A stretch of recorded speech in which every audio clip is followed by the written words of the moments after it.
Okay. So I went to high school in the 70s and I had a number of great teachers. But the teacher I really want to share with you is my music teacher. And this was a music teacher who I saw outside of school. So I started learning music when I was about 11, and I started on the electronic organ, actually. And a couple of years into my lessons, I realized the teacher I had was not going to really take me very far. So I found this new teacher. His name was Vic Connor.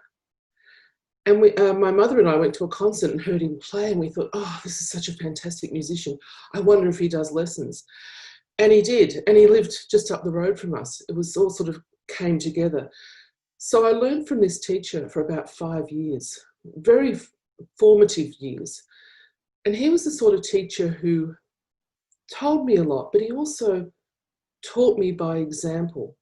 He used to play a lot in my lessons. And it's not always usual for teachers. Music teachers often sit there and say, do this, do that. But he would sit there and he would play. And the beauty of Vic was he was a jazz musician. So he used to sit and play the organ. And then I moved on to piano. My grandfather bought us a piano, and that was the best thing I did. So I learned jazz piano from this person who was a professional musician and a complete inspiration to me. So he used to say to me, it's all very well playing these pieces and playing the notes, but you have to learn how to improvise. Come on, improvise. So he taught me, he put me on the pathway anyway to improvisation.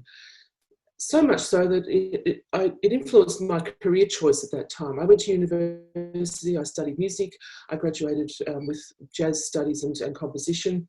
I did professional music, I was a professional musician for a few years, but then of course life took over and I realised I needed to do teaching to make a living, and became a music teacher, and then the rest is history. I don't do much music anymore, but music is still with me because of Vic Connor. So thank you to Vic Connor.